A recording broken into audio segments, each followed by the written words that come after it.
We're back. It's the Daily Stripe. We're going live Thursday, June 29th, 2023. And we have Super Bowl champ, all decade team, which is kind of crazy. Hall of Fame team, always super wild, dude, to talk about. Chris Harris Jr. And it's wild because you went from undrafted at a KU, a rival of our college. As we know, we're Texas Longhorns. Yeah. You're a KU guy. Normally, it wouldn't be a rivalry. And we talked about it last year. And you know, you guys have always given, or a couple years ago, and you guys have always given us the business the past couple years. So now it is a rivalry again, especially in hoops. We have Chris Harris Jr. on. Talk a little Broncos. How you doing today, man? I'm doing good, man. Thanks for having me. Oh, man, always a blast. Hey, first and foremost, congratulations. You and your wife welcomed your fifth baby. Fifth right? girl. Yes. Fifth girl. Yes. I got a whole household, man. I'm surrounded by women, man.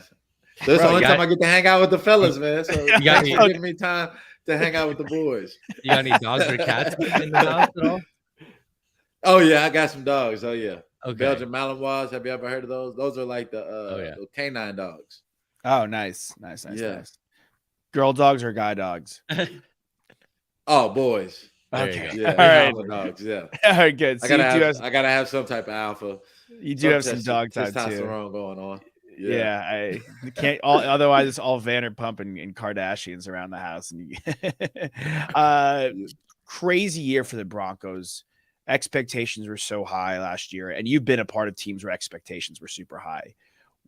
What changes did you see from Peyton Manning from his first year when you were there to his second year? And I know he went from having a really great year to having a record-setting year when he was in his second year. Yeah.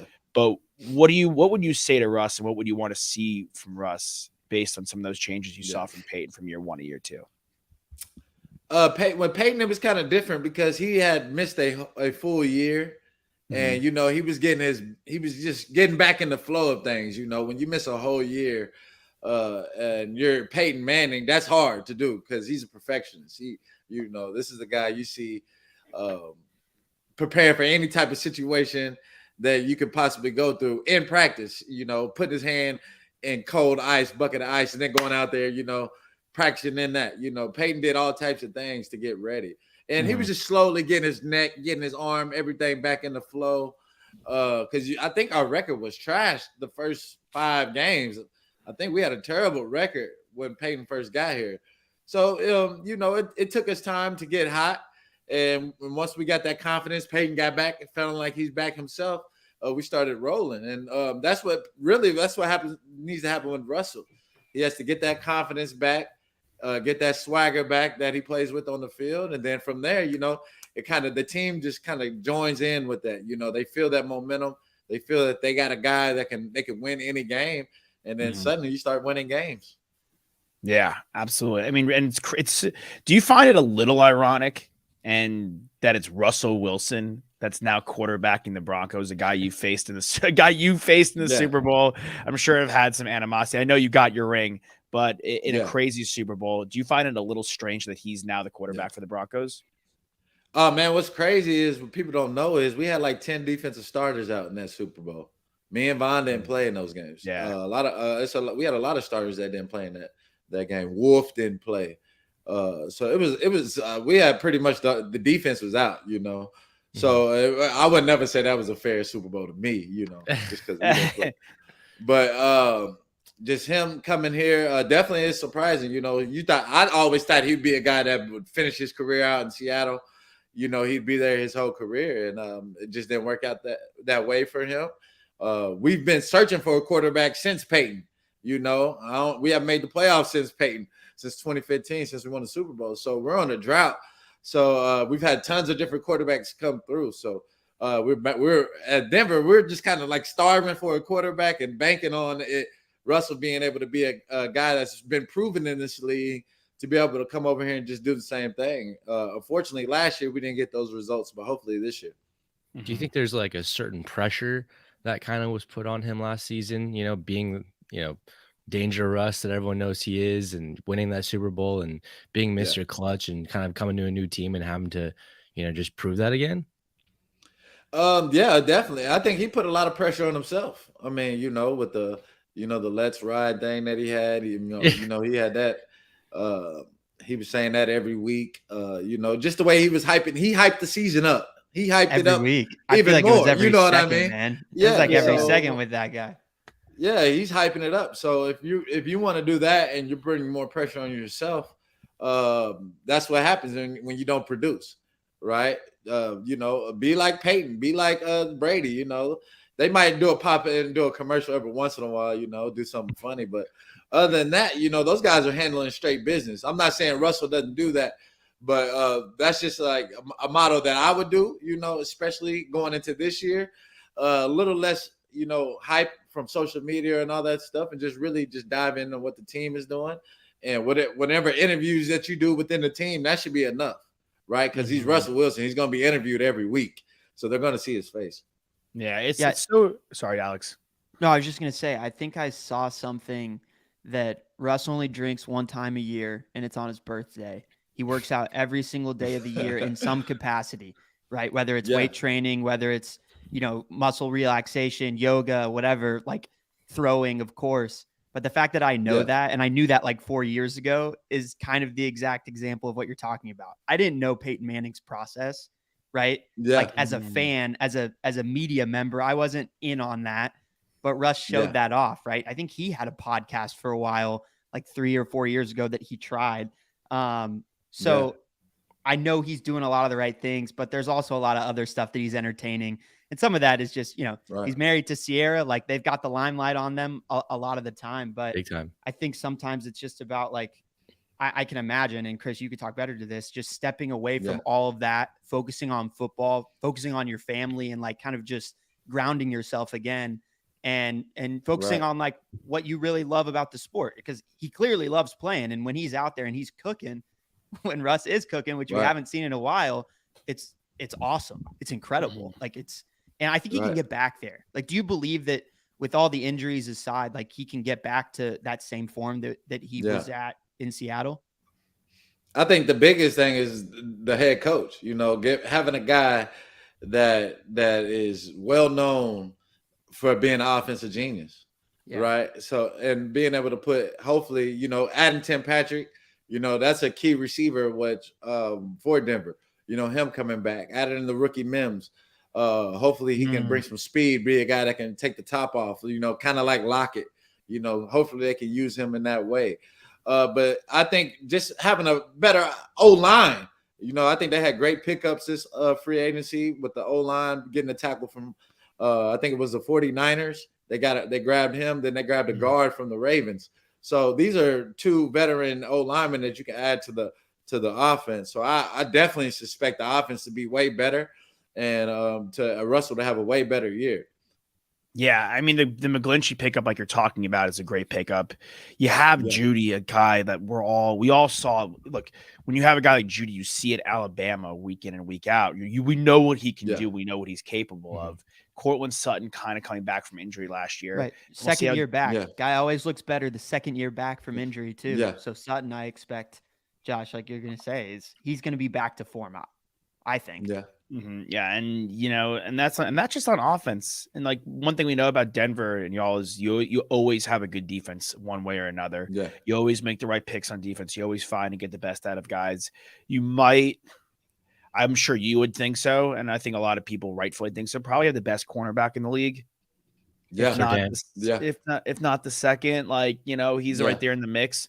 What are some conversations you've had with him, if any? About I haven't spoken to Surtain yet. He hadn't reached out to me yet, but he's definitely had a great start off to his career. I mean, he's in my top 5, corners, especially should be in the top 5 for the next 5 to 8 years. Hopefully, usually when a guy that athletic, talent, ability as Surtain, you usually see that. So we expect him to be a lead corner. He has to play. You got to see the Chargers receivers. They got three top receivers now. Or 2 with Mike Williams and Keenan, and then you add Johnson from TCU, right? So he got weapons over there. He has to deal with Mahomes and them. You got to deal with them every year, and then you also got to deal with Adams. So I would say Adams. They probably went 50-50, because Well, Adams had 100 and something yards, I think both games. So we need him to be that real shutdown corner. We need him to try to eliminate that. I'm sure you get this a lot. Who are some of your toughest, maybe a top 3 Yeah. toughest covers, guys that ran the best routes, always caught the balls, found their ways? Yeah. Oh, of course, number one, Antonio Brown of my generation. He might have a lot of crazy antics off the field, but that's the first ballot Hall of Famer right there. AB being able to do it all. Not to mention him having Big Ben that could just put it right there in his chest. The Big Ben is the greatest deep ball thrower that I faced, in my career. He was amazingly accurate with the deep ball, and so AB, another guy that I always had to deal with. I had to always play AJ Green every year. That was from once we came into the league. Thank you. Had to deal with AJ Green, Julio, a lot of those guys in my class. I'm trying to think who was older. When I was coming in the league, Calvin, he was still in the league. He was still going crazy. So I was in that era where I kind of got the end of like T.O., Randy, and then up to this generation. So I was in like a good little generation to see everybody. What would coaches tell you, or just tell the team in general, when it came to covering Calvin Johnson? Because you see the pictures, you see the videos of him getting triple covered every now and then. Like, what was the game plan with that guy? Man, the game plan was don't let him get started running, because once he gets going, it's hard to stop him. And he's already a big guy. He's hard to press. But that's your best chance of stopping Calvin Johnson, is don't let him get going. Don't let him get running. Try to have hands on him as much as you can. And you gotta be able to play the ball. So you gotta pick and choose when it's time. When I played Calvin, I would, I'd press him until I got to about 20-yard line, then kind of sit on that fade. You gotta depend. You gotta switch it up depending on what type of corner I am. Bigger corners, they might press him all the way down. All Sherman, he's 6'3", he might press him all the way down the field. So you just had to game plan on different types of receivers.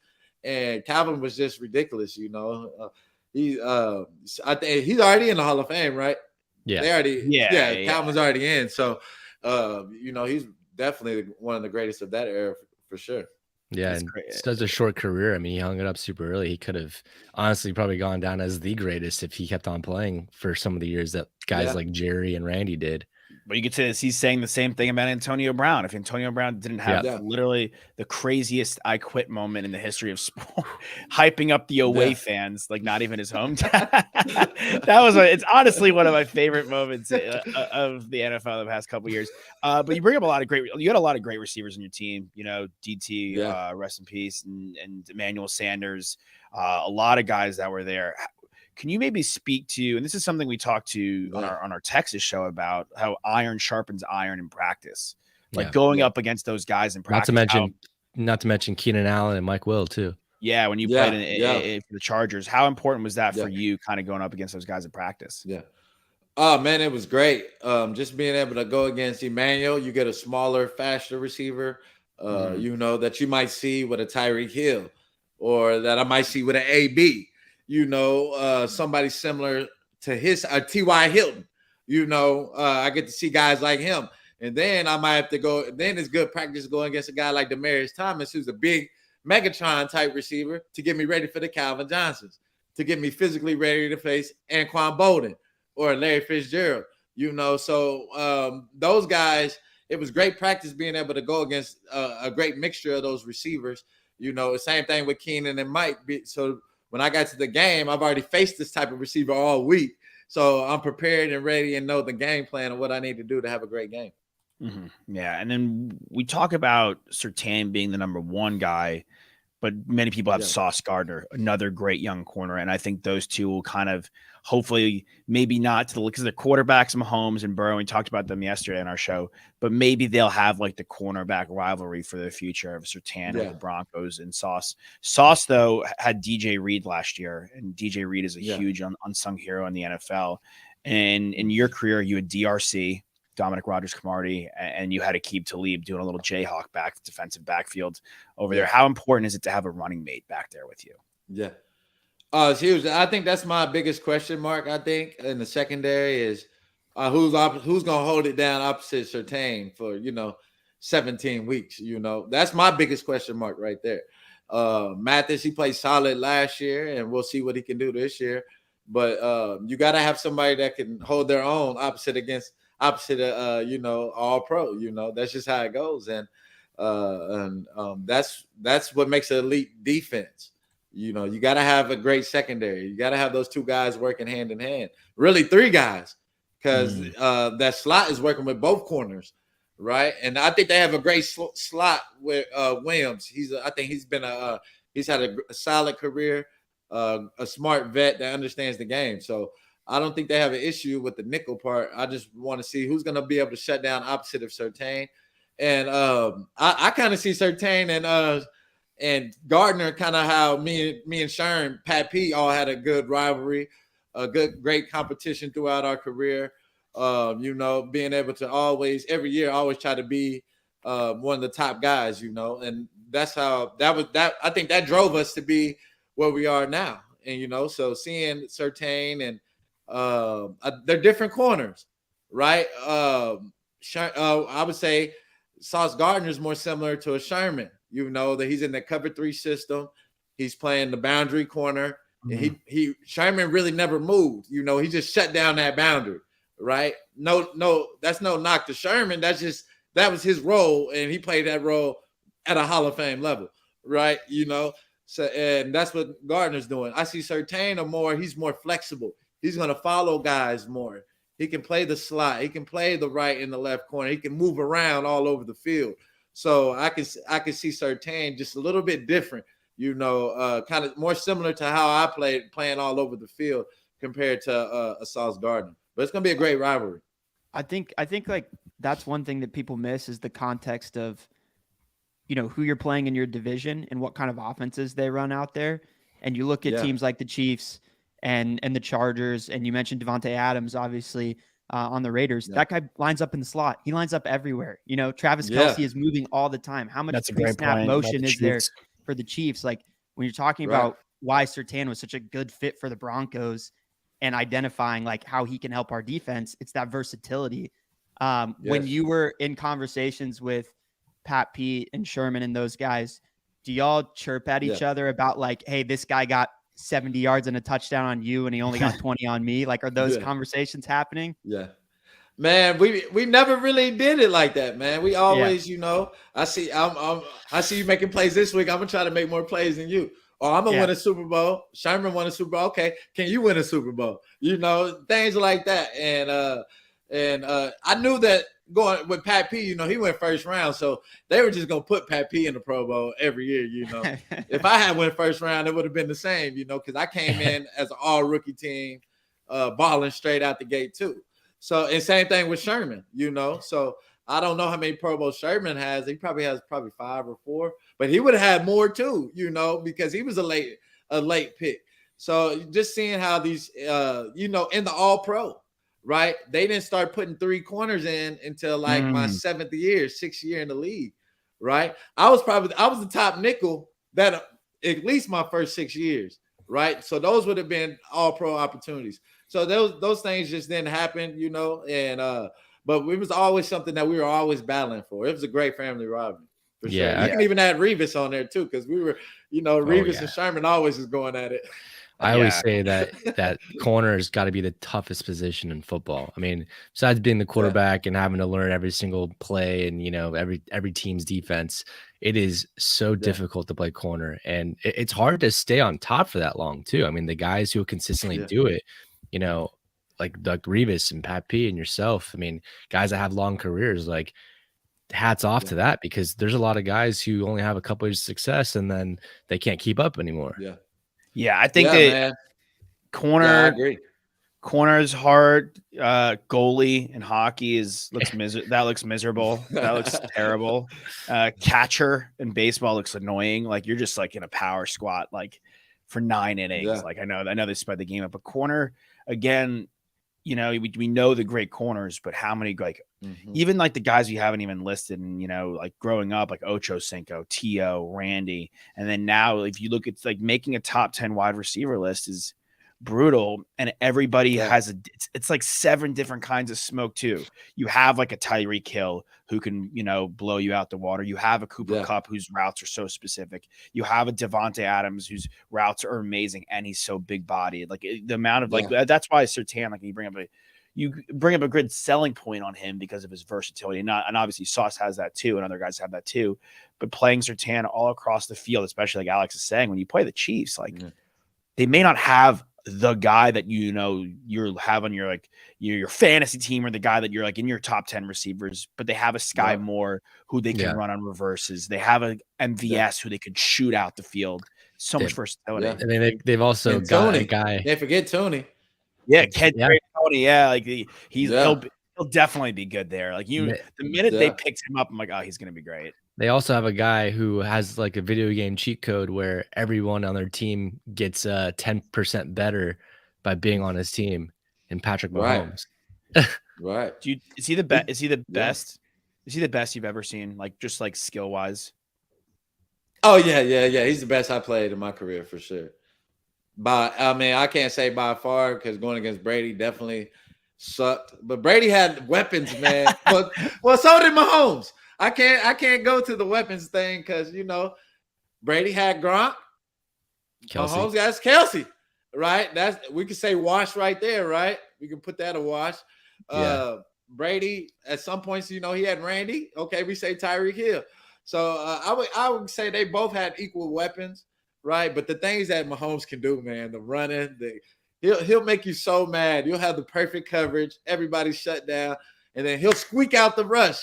You know, and he gets those it's the sneaky hidden yards that you're missing with Mahomes that kills the team, right? Kills the momentum. So Mahomes is definitely the best quarterback that I've faced in my career, and he should go down as one of the greatest for sure. He did it was the Bengals, right? When Osai had that hit, right? Yeah. Like they had the Bengals defense had him cover lockdown, had him. Why you got to do our Longhorn like that, Josh? I didn't mean to bring that up. No, because we love Osai. Like it's not like we one play and like you know you one play, and you could say this too, Chris. I mean, you've had thousands upon thousands of plays. One play does not define a player, especially a player of good talent. Right. Like did Peyton muff the first snap of the Super Bowl? Like he's a top 3 quarterback ever. Like I'm not gonna like rag on him like over that one play. He's got 2. He came back and did it. Like, and what was that like for you guys? Like losing that Super Bowl. I know a couple of y'all didn't play, but kind of working your way back up the mountaintop. Like how it was like looking. Like what kind of like looks in the mirror did you guys have to do? Like how much settling down had to happen? Yeah. Man, we always felt that our 2012 team, we always felt that was our best Broncos team that we had. You know, when we lost the Hail Mary to the Ravens, you know, so we were always sick about that year right there. Really, you know, I think still to this day we're still sick about that because we had just blew out the Ravens in Baltimore a couple of weeks before then, right? So we definitely expected. That team hurt, but getting to that Super Bowl in Seattle, you know, we had a lot of major injuries that year, so we understood we were going to come back and reload. We knew that Elway was going to load us up. You know, we had lost DRC, we lost a lot of guys, and he loaded us right back up, bringing in TJ Ward, D Ware, Darian Stewart. You know, having a free safety, being able to bring in Talib. Bringing in Talib, Emmanuel Sanders. So we loaded up and we realized that, hey, we're going to, with this new team that we got right now, that we got a short time to get this Super Bowl. And it was really a totally different team from the team that played Seattle compared to once we reloaded, because a lot of those guys left, right? It was still the core guys, you know, me, Von, DT, who else? Wolf. We were here, you know, but a lot of the other guys, we had lost a lot of vets from the Seattle team.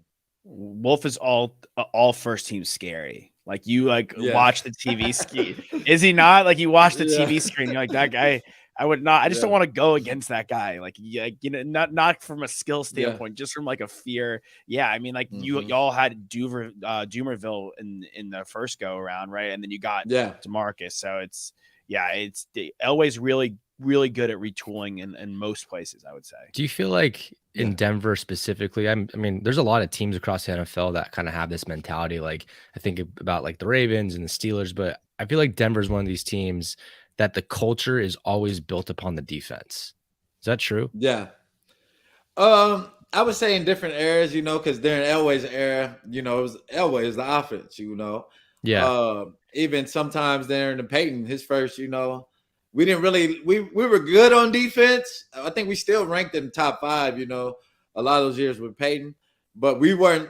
Once we came to the elite level Super Bowl year, that we just we was on a whole nother level that defensive year. And then from there on, we hadn't had an offense. We hadn't had a quarterback. So it seems that, we've been just great on defense because we mainly had better players on defense, So not having a quarterback for so long is why you probably get that perspective in Denver. It just seems so consistent that every season you guys are like top 10 in the league in defense. It's awesome. There's always a couple guys there that are like stars. Yeah. Like you had Von Miller, Von Miller is a top 5 pass rusher ever, probably. Like realistically, right? He's definitely got to be in that mix. He's a multi Super Bowl winner. We keep a cornerback. We keep an all pro corner. So we're gonna have somebody that's a Pro Bowl or all pro corner. That's one thing you can say is consistent right there. We're gonna have a shutdown corner in the franchise for sure. We'll have to I'll have to rethink about it with the guys, but there's a shot that if there was a DBU for professional teams that Denver would definitely Denver's definitely in the mix for sure. A couple more for you, Chris. Have you guys done a Broncos a Broncos record prediction yet on your show? No, we haven't. Mine at first I thought I was giving them 9 games, right? Mm-hmm. And I think 9 games you might be able to squeak in the playoffs just with I think a 9-win team went in last year. So that's what I'm hoping for them to get 9 to 10 wins. But their schedule's pretty tough, man. When you look at it, they got a very tough schedule, and they gotta go on the road to some tough places. So, but I think the latter end of their schedule is weaker, so they got to come out hot, and make sure that they can win those games. Yeah. They play a former team of yours, the Chargers, too, who are going to be nice. Yeah. I mean, I'd love to get your predictions for all 3 of the teams that you've played on, just where they finish this season, not record wise, but Chargers, Saints, and Broncos. Where do you think these teams finish? Let's start with the Saints. Okay, with the Saints. Oh, now I think the Saints are going to be really good. I really do. I think last year we had a historic run on defense last year. People didn't really know because we were losing, and we started winning a little bit at the end, but we played everybody tough. Everybody had a hard game against our defense, and I think that core group of 5 corners, just seeing them and practicing with them and seeing the talent that they have, they should be the best group in the league next year. When I talk about totality of secondary with Marcus May, Tyrann Mathieu, Alontae Taylor, he's a guy that I want y'all to look out for. He's going to be a stud. Debo, he's another 6'1", 6'2" corner, and then Lattimore. Lattimore, I think he was hurt last year, right? But I think he's going to bounce back to an all-pro Pro Bowl year. Offensive-wise, I think Carr is really what they needed. We needed a guy that can manage the game, be able to orchestrate the ball, with Kamara. Hopefully Michael Thomas. If he's healthy, Michael Thomas is healthy, they're going to be a scary team. I don't think anybody wants to see the Saints next year if they're healthy, with Olave and Thomas and all those guys that they got on that team. With the Chargers, that's going to be tough right there. I think they have a chance to definitely win the division. I think it's going to be out of them and really KC. I think that's going to be the battle right there on who's going to take Do you buy division. Staley? You buy Staley? Oh man, that's a great question. He was your coach, right? Blink twice if yes, blink once. That's a great question, man. Well, his job is on the line this season. If they It's don't definitely on the succeed, line. he's done. Too much gambling. If he Not doesn't like go to the literally playoffs, I feel like gambling. it was on the line last season. No, it was. I see. It's on the line this year because they have too much talent. Talent-wise, they're the most talented team in the AFC West. Right. When we look at the totality of the full team, right? O-line, D-line with Bosa and Mac. I don't think anybody in the AFC has ends like that. Yeah. Right. Derwin James, you got a 5-star at safety. And JC Jackson, hopefully he comes back. I've been talking to JC. He's going to come on our show. Hopefully we're going to talk about his bounce back year. And Asante, he played solid last year. Right. So I think the Chargers they got to make that leap. They have to win. This is their year. If they don't win the division this year, they might not ever win it. Right. I don't think it'll ever happen. Right. Because this is it's like not a bad point. You know what I mean? So that's my point with them. And Denver, like I said, we expect them to have a bounce back year. It's just the competition is so tough. And we can't beat ourselves with penalties. I think last year we killed ourselves with that. Will we be better? Yes, but we have to compete for that second spot. I don't think KC is going to be as dominant as they were the last couple of years. I don't see that happening. I think Mahomes still going to ball, but I don't see the just 14-2 like those dominant crazy years anymore. But I feel like it's like you kind of, as a Broncos fan, you want KC to win the division and you want the Chargers to crumble because there's no way that if the Chiefs don't win the division, that they're not the second best team in that division. In my opinion, you're right. They're not. Yeah. Look, you might be right. They might not win the division, but they're not missing the playoffs, and they're securing that wild card spot. That's what I'm like. Yeah. Look, you've played a hell of a lot more football than I have, and I think we all know that. I just want to say, death taxes Patrick Mahomes in the AFC Championship game. That's just that's just all I know. It's all I know. It's all I know. He's going to get there. Will he get to the Super Bowl? You think Joe Burrow can knock him off this year? He has. Yeah, he can Allen? knock him off. Josh Allen's going to have to sell me this pen a little bit harder. I don't necessarily know if Josh Allen he hasn't done it. Like, he hasn't gotten there. Like, Burrow has. Like, Allen is in the same boat as Lamar, Lawrence, Herbert, all these guys in the AFC who are unbelievably young and talented. But they have to knock down Burrow, and they obviously have to knock down 2-time champion, which is crazy to say at this point in his career, Mahomes. Yeah. Like, they have to dethrone the king. I think you're right with the Chargers, though. Like, with Herbert's contract looming, like, you got to make your move now, right now, before you pay him. Tomorrow, maybe. You also don't know, like, you don't know what your offense is going to look like next year. I mean, Eckler is saying that he's going to move on after this year. I mean, he wanted to get re-signed and they wouldn't do it. And then, of course, Keenan Allen and Mike Will, you got questions with their contracts, big money coming up, and they might not be on the roster next season. So you really have to capitalize with what you have right now. Right. I think they're paying Keenan 20-something, Mike 20.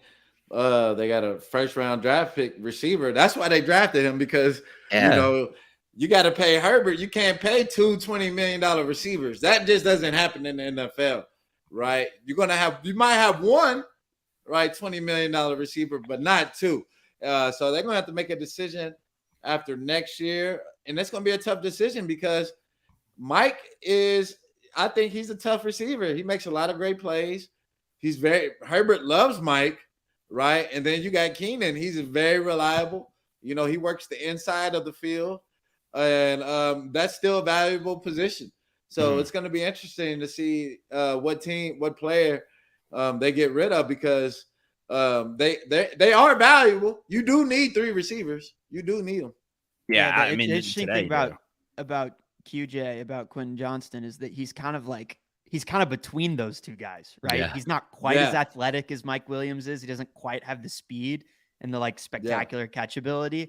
And he's not quite as but he is like a more athletic profile receiver than than Keenan. He stretches the field a little bit better, but Keenan's just one of the best at finding the open spots on the field, especially when the coverage breaks down. It's so crazy. it almost makes the decision even more interesting. I mean, we're all huge fans of QJ because obviously we watched a lot of the Big 12 football, and he's a beast. Now we're fans of him. I wasn't a fan of QJ last year at all. I was. What did he do versus Texas? Yeah, actually, not like that's not the reason why we lost the game. It's not the reason why we lost. Yeah. What do y'all think about the running back, man? What do y'all think about the running back that went to Atlanta? I mean, he might honestly set the rookie record. He's projected to go like top 5 in all fantasy drafts. I mean, this guy's generational. I mean, we saw him for 3 years, and honestly, he just dazzled the entire time. Every single person that ever watched him, every commentator, every team, you just knew that like he was something special. And they didn't even use him right. No, that's the one thing I think about the Saints. Like, obviously, they're such a well put together organization, but I do believe that the Falcons and the Panthers will be better this year than they were last year. I mean, the Bucks take a step back, but that division isn't. I'm not going into the season being like that's the worst division in football. We were pretty bad last year. I think that division was. We were really bad. It wasn't tough to watch, but it wasn't great. No, but dude, if you're genuinely asking us about Bijan, like the straight answer I can give you, watching every single one of his games, he had 300 receiving yards last year. He should have had like 500 or 600 if they checked down to him and just got him the ball. That's like that. He's that caliber player. A couple quick hitters for you, Chris. I'm gonna let you rock. Super Bowl pick, and then maybe like a dark horse / sleeper. We had this debate on our show between dark horses. Is there a difference between dark horse and sleeper, first of all, to you? No, I wouldn't say. Okay. Okay. All right. I would say, let's say the front runner. Would that be it? That's a good sign. Let's go with the front runner. I'm gonna go with the Eagles. I'm gonna say the Eagles should be the front runners of this year, right? I think Hurts should come back. Their D-line should be upset and sick with the performance they put on in the Super Bowl, right? So breaking a record of sacks in the season and then can't get to Mahomes, they should be upset about that. So I see the Eagles, and they had like amazing draft. Did you see? They just loaded up with the boy from Georgia. Like that's like getting a young Chris Jones on your team to go along with the D-line that you already have, right? So they're the front runners to me, in my perspective, coming out, going to the Super Bowl and from the NFC. And then I would say a sleeper team. Should I get a sleeper team? Sleeper team is the Ravens. Are they a sleeper? Would you count them as a sleeper team? This is what we were debating yesterday. Like, are the Lions a sleeper team because people think they're going to win? The Ravens are kind of a sleeper. Maybe are we digging back into this? I don't think the Ravens. We don't have to. No, I just think that with Lamar Jackson's been healthy over the last 2 years. I don't think anyone would have been surprised that they got to the AFC Championship or further. So I think that they can't really be a sleeper team if Lamar is healthy. You know what I mean? He's just that talented. Yeah. Okay, let me find a different team. Okay, since they could be a front runner, right? So I always put the Bengals ahead of them in that division. So that's why I would say Ravens. But let's go with let's try to find a number 3 team. Let's go with let's say the Steelers, right? Let's say Puckett has a solid year. Najee Harris has run the ball. Pickens turns to a Pro Bowl receiver. Right, they improve on defense and they find themselves in the playoffs. So let's say that's our sleeper team to be able to make the playoffs. Let's see if Kenny Pickett has a better season. One of the craziest stats and anomalies in all of sports is Mike Tomlin never having a losing season. It's ridiculous. See, yeah. That's going to be a good sleeper team. All anyone ever has to say with the Steelers is just like, hey, they might make the playoffs. They can make a run. And I'm like, I'm in. I'm fully bought in. Let's go. Like, let's do it. Twist my arm. Fine. I mean, death taxes and Mike Tomlin's winning football games. That is for damn sure. He just can't lose. And I like your Eagles pick, though. I think that's the most complete team in all of football right now. There's no gray areas. I mean, I think their entire roster, top to bottom, is stacked. And they've been there. And they've been there, and they've tasted a loss. Yep. And the NFC is Yeah. considerably weaker. Last two. Who's your Mount Rushmore of cornerbacks? You can throw yourself in there if you want. No shame. Mount Rushmore of cornerbacks. Dion, of course. We got Dion, Champ. I would always put them in. My guys, I would put hold on real quick, baby. Sorry, one of my little babies walked in. I would go Dion, Champ. My favorite guy growing up was Aeneas Williams. Watching him play from the Cardinals. This is my Mount Rushmore, No, please. Who else I would put on there? Let's go with number 4. Let's put Revis on there. A guy that was just phenomenal coming in the league. A guy that I watched and looked up to as a big bro too. So Champ, Revis, Dion, and Aeneas Williams. So those are my top 4 right there. I'll put Rondé Barber in there too, because Rondé was a great guy that I, studied and was a guy that, was very, very, very guy that was versatile, could play all over the field, safety, corner, nickel. So him and Aeneas Williams, those are the versatile guys that I always watch. Mm-hmm. Yeah, man. That's Aeneas. Shout out to Aeneas Williams. I mean, that's a sneaky. That's a sleeper. That's the definition of a sleeper right there. That's a sleeper pick right there. Great stuff. And Revis, obviously, it's Revis Island for a reason. All-time nickname. And we always ask this, man, to every one of our guests. It could be from you playing, watching. It doesn't have to be football. It could literally be anything. What is your favorite sports memory ever? Favorite sports memory ever? Man, I would say definitely winning the Super Bowl. Of course, winning that Super Bowl. San Francisco wasn't very fun, the celebration part of it wasn't that fun. Not until we got to Denver, right? Just going through that whole process of, the parade. I feel like our parade was crazy. Just like the Nuggets was just crazy. Yeah. Denver, we do it pretty big when we win. So that was definitely a great memory. College, win the Orange Bowl, win the Orange Bowl BCS championship in college in Miami. It was nothing like that. Winning that as an 18-year-old, that was amazing time. So it was definitely those two right there was some of my greatest memories for sure. Just winning. Love that. Yes, sir. How often do you rock the Super Bowl ring? Nah, man, I might rock it on occasion, I might like when I have my camps or whatever, right? I'll bring it, show out to the kid. Yeah, it's not something you want to wear all the time, Yeah, when we're out in Radio Row, like for Super Bowl, you always see like the old pros and like the vets that walk around with their rings on. It's funny. Yeah. These rings nowadays are crazy, man. You've seen the Chiefs in them. They're ridiculous. I thought ours was crazy. Now these rings now, man, they took it up a whole nother level now. Doing like you could do like a magic trick with it. You could open it up and like compartments. Put it on as a necklace. They have a necklace to go with it and everything. It's like you got a 2-piece ring now. They're gonna put a watch in the ring soon. Yeah, that's what I was saying. Like Princess Leia's gonna shoot out from like the top of the ring and like doing a hologram. They're gonna perform and stuff like that. Chris Harris Jr., man, it's always a pleasure, dude. Congrats on starting your new podcast. Let's Ride with Patrick Chiotti. It's great stuff over there, man. Covering the Denver Broncos all season. Go check those guys out. Again, thank you for joining us. Fans out there, hit your free throws because they're free. We'll see you guys next time.